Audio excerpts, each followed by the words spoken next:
Let's check to make sure it's working. Okay, everyone. So I should be live with the Miraculous Foxxx. I just want to make sure it's working before I tweet this out. Fine. Okay. All right. So I am live. So I will tweet this out. Okay, cool.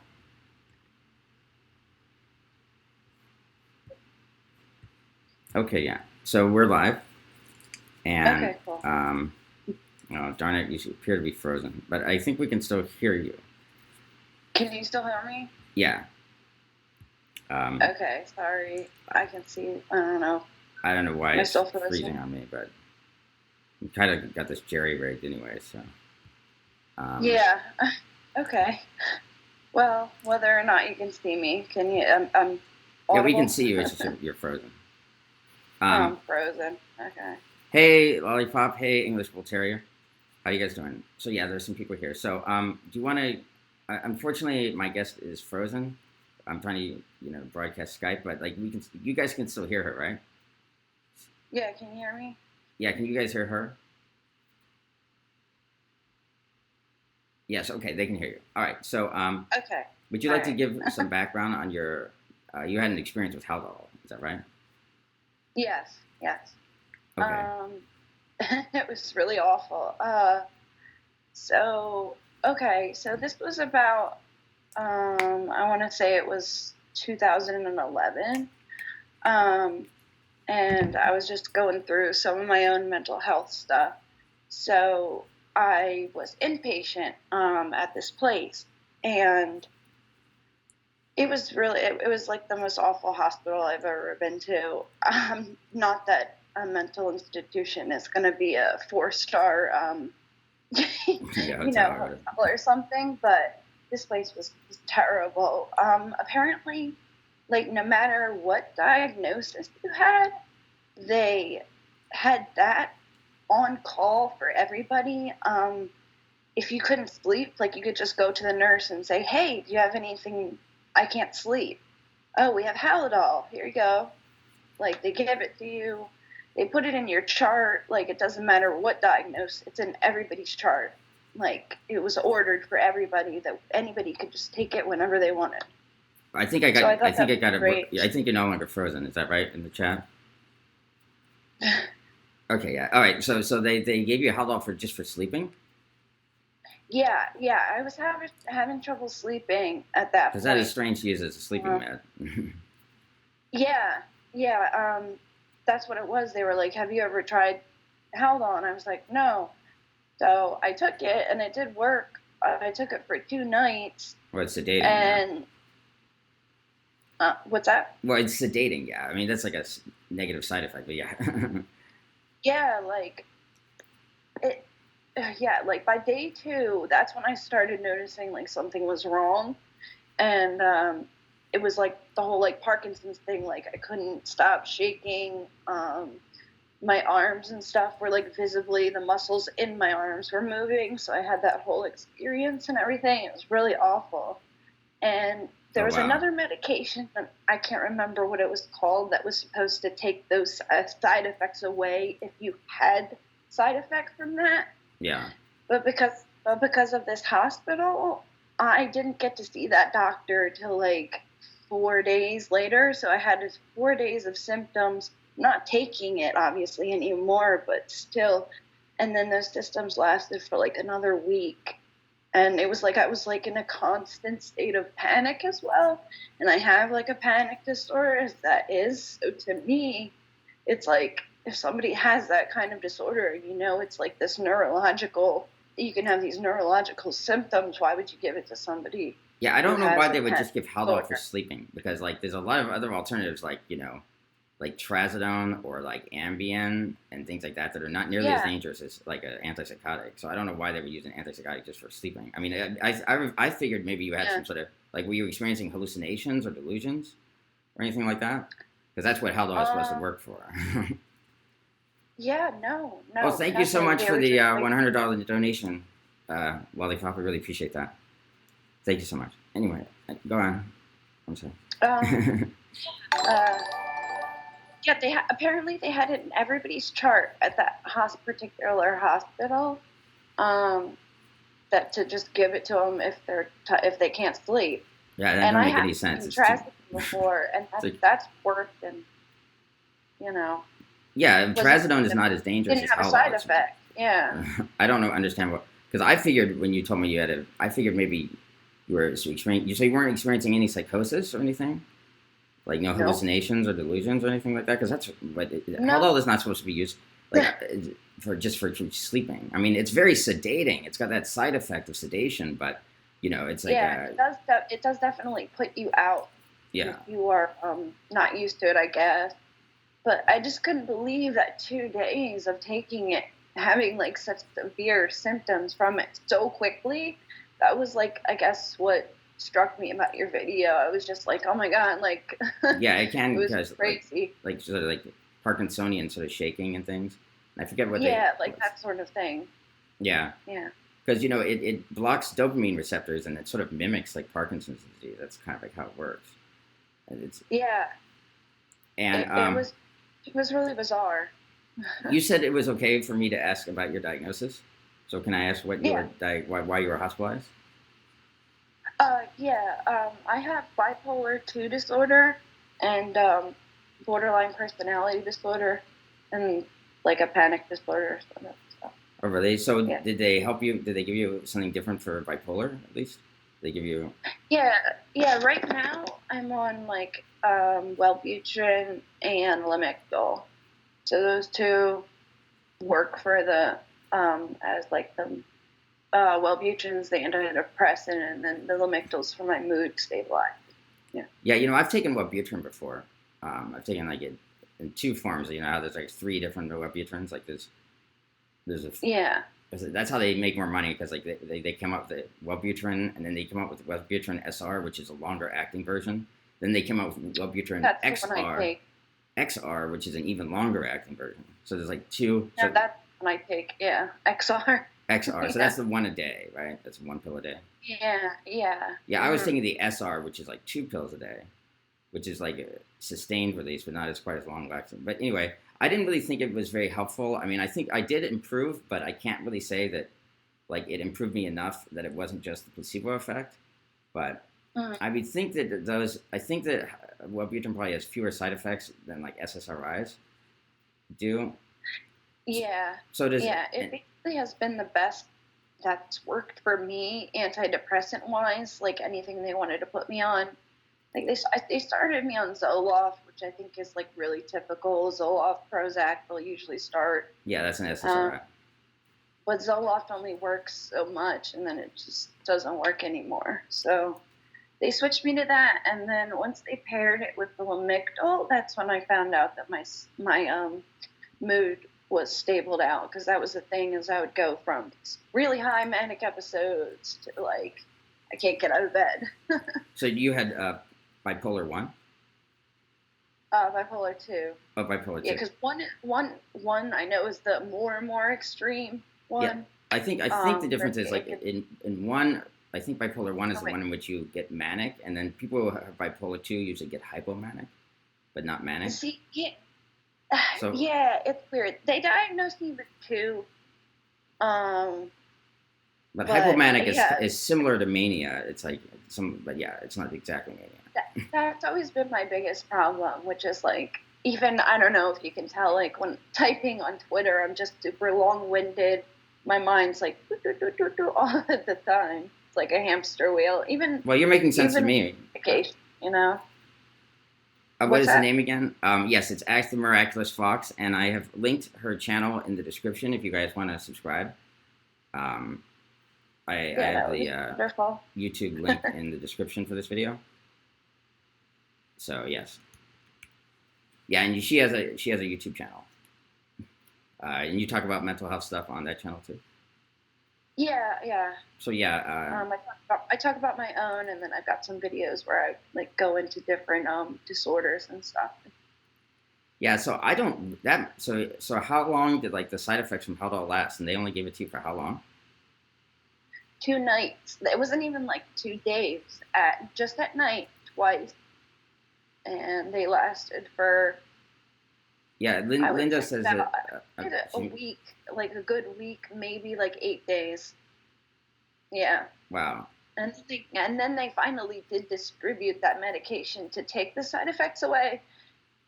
And I didn't really even see. It just felt like they were getting less and less every day because I wasn't taking the medication anymore.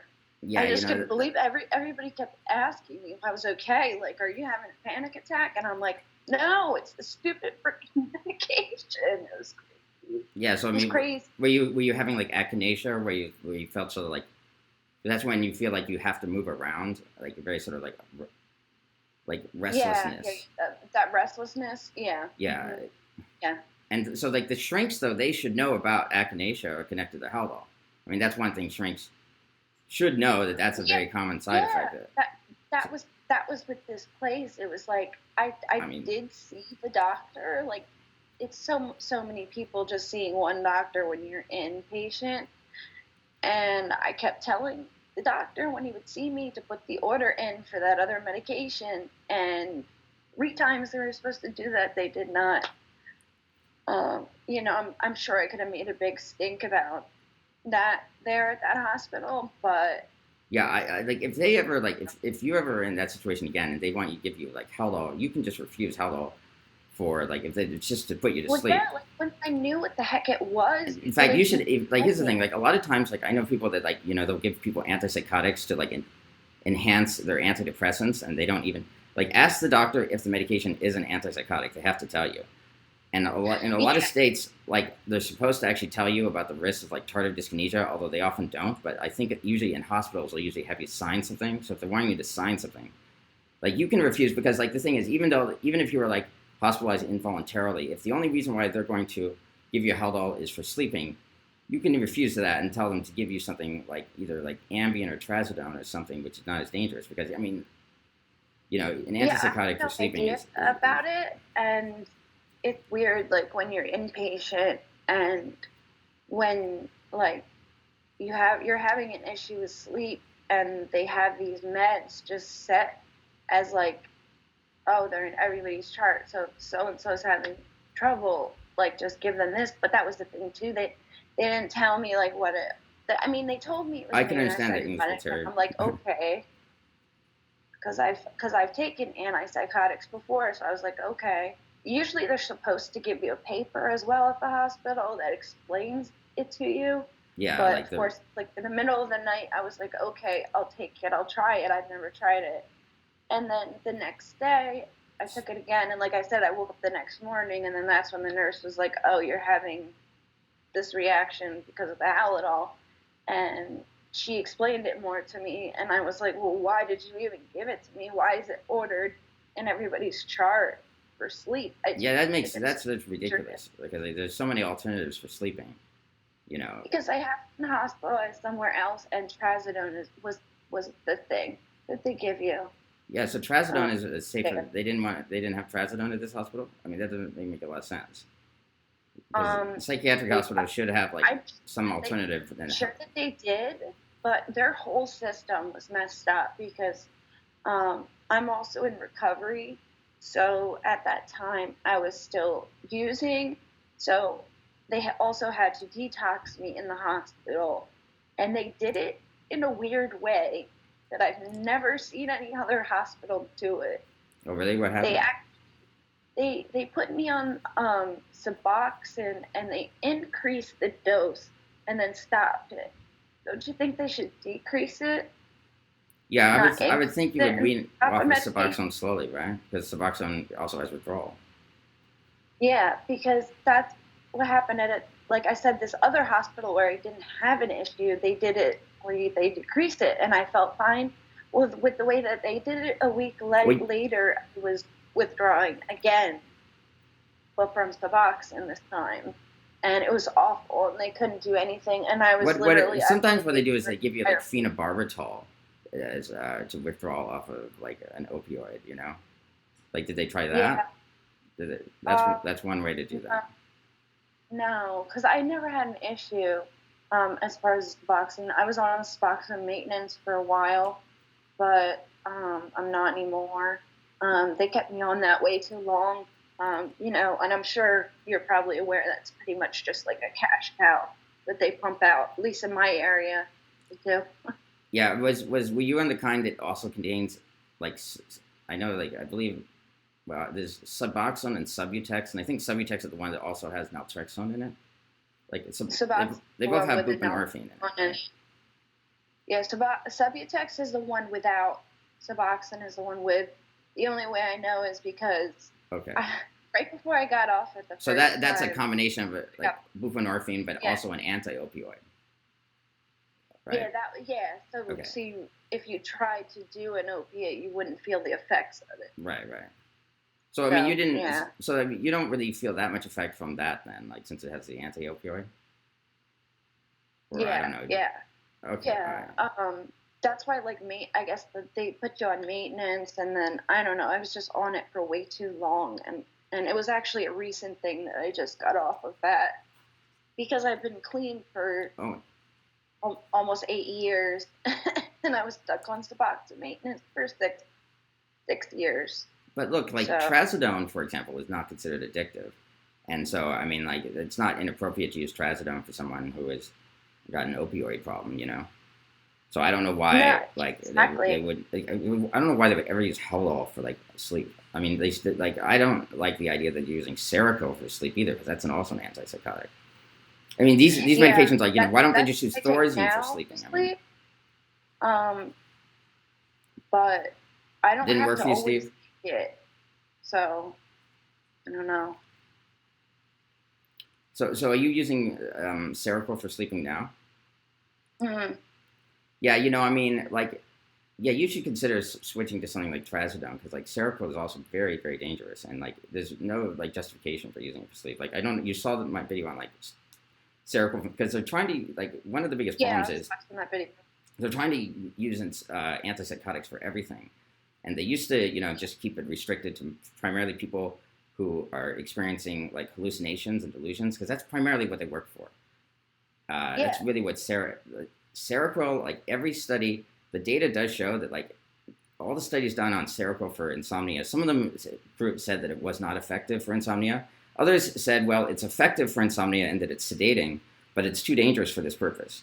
There is no like study, like there is not a single study on just Seroquel for insomnia that like justifies using it for that purpose. I mean, I mean, I guess Seroquel could be used for bipolar, but they're not really using it for that, right? Or are they hoping it's going to help your bipolar symptoms? Yes, they kind of like, they put me on it for like, well, it'll help out with some of the other symptoms too, not just your sleeping. Well, I mean, but without the Seroquel, are your bipolar symptoms okay? Have I kind of heard that Seroquel is like this bad for you? It's like more recently. So now I'm like, okay, I'm talking to my doctor about switching, because I have been looking into medical marijuana, especially for that purpose of sleep. I understand I said I'm in recovery, but that's why I would be in a doctor's care as far as that goes. Are you in a state that has that?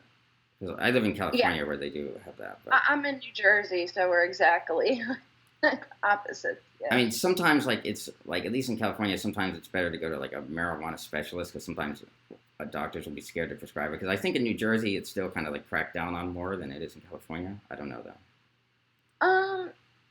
Not as much anymore, and they're talking about having it legalized everywhere. Oh, okay. Within the next year. I know Chris Christie was very much against it. Yeah, they were really.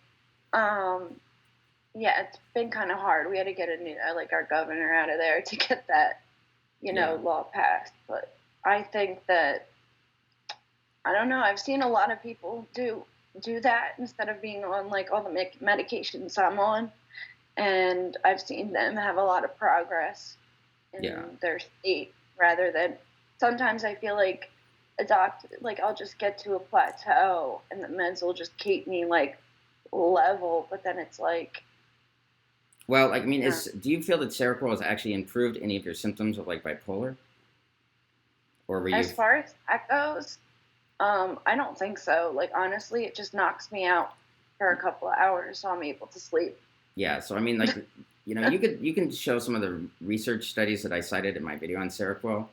Like, the thing is, if the benefits don't outweigh the risks, it's not a good idea to use a medication. And there's no doubt that Seroquel is very dangerous. Seroquel does cause tardive dyskinesia. Like all those antipsychotics do. I mean, and that can sometimes be permanent. It's sort of like having like Parkinsonian stuff permanently. Seroquel is not that much different from like older medications like Haldol. They want to say that the new generation ones are very different, but they're actually very similar to the old ones. You know, I mean, Seroquel is kind of like Thorazine in a way. I mean, it's like probably more similar to Thorazine than Haldol, but yeah. They said it was like a jack of all trade drugs. It's not. It's just like it's not. It's okay. Like you won't find any like source that says that it's safe for the purpose of like insomnia. That's one thing. Yeah. Like, all the research shows that like, well, it's sedating, but it's too dangerous to be used for insomnia. You know what I mean? And like, you know, trazodone also is an antidepressant, so that could also improve. Like, I tried that, it just didn't work. It didn't work. Yeah. Well, because like there's a very short window where I know you have to lay down. Yeah. Because then if you don't, like you're up all night. So that's why I guess people switch me to Seroquel because either. Well, I mean, could you just get into the habit of like just taking it like right before you sleep? Yeah, like I didn't take it because I was coming on here. Obviously, like I fell asleep for a little bit, but I didn't take it because I would be like this right now, you know. So yeah, I just take it like. I took it before I got on the phone with you, so like in an hour and a half, I'll probably start being like tired.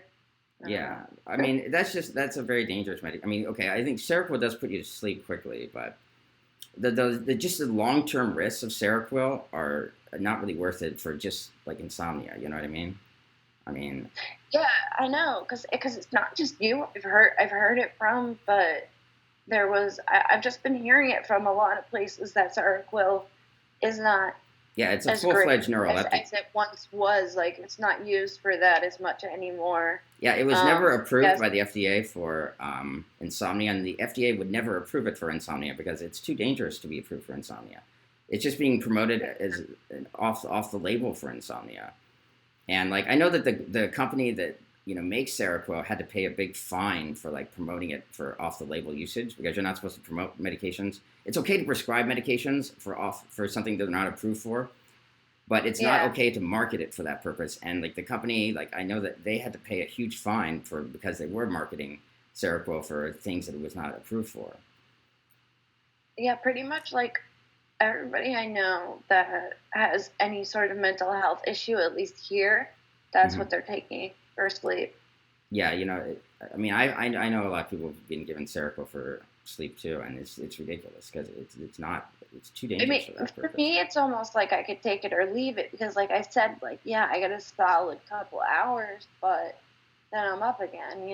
It's like when it wears off, so it's not even like it is very sedating, but for how many hours? You know what I mean? Because then I'm back up and yeah. And then, those drugs can, like, shrink your brain after a while. Exactly. That's exactly. There's a lot of long-term damage. That's the other thing with Seroquel, Yeah, and I've been on it for quite some time, which is why I'm kind of like, I'm looking into, like, I mean, are you on a high dose? Are you on a high dosage of it?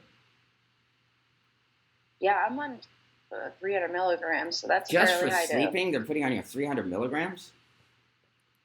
Oh, that's absolutely ridiculous. Like, okay, it's really like okay. At the very least, try to cut your dosage. Okay, hey, first of all, if you're on 300 milligrams, I'm gonna tell you, like, you're probably gonna want to go off of it slowly. But at the very least, try to get down to like 50 or 25 milligrams for sleep. Okay, because like even like. Because you should not be taking like 300 milligrams just for insomnia. That's a very high dose for insomnia. I know, because it's not even, and so it's not even. Like, maybe if you can like reduce your dose slowly, is what I would recommend. Yeah. Because that's a high dose, so you don't want to just abruptly go off of it. But. No, for sure. Because I know with all that, like. That's so ridiculous. Is that a psychiatrist that's doing that? What's that? Is a psychiatrist prescribing the Seroquel? Yeah. Oh my God, that's absolutely so stupid. You know what they're doing in New Jersey? This is what what I often do with doctors. I often will like show them on my cell phone. Like, and I have a couple links on my Seroquel video. The studies, the research, because like when you show a doctor that you know what you're talking about, and say, well, this is the research on like Seroquel, and it shows that it's too dangerous, even in, and by the way, that this research is on much lower doses of Seroquel. It's too dangerous to be used for insomnia, and that, you want to at the very least start reducing your dosage and see if you can't get off of it entirely, I mean, I'm not saying you have to get onto trazodone. I'm just saying, but I do feel that trazodone is probably safer than Seroquel.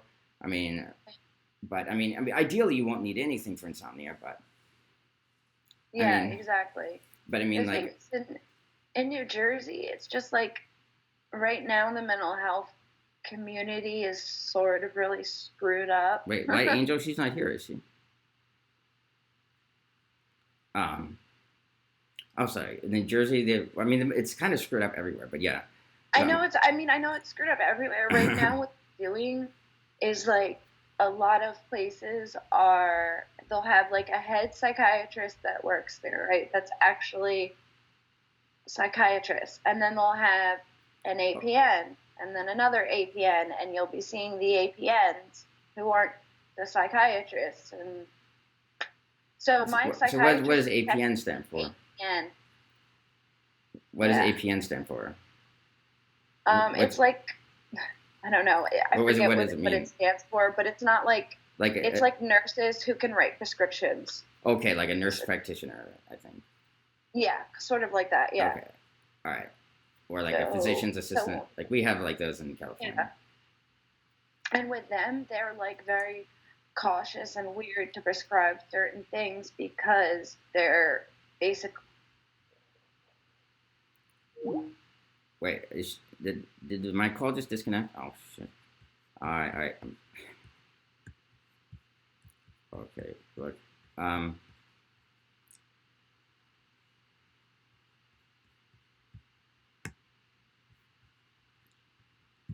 on a second. Okay, wait, I have to find out.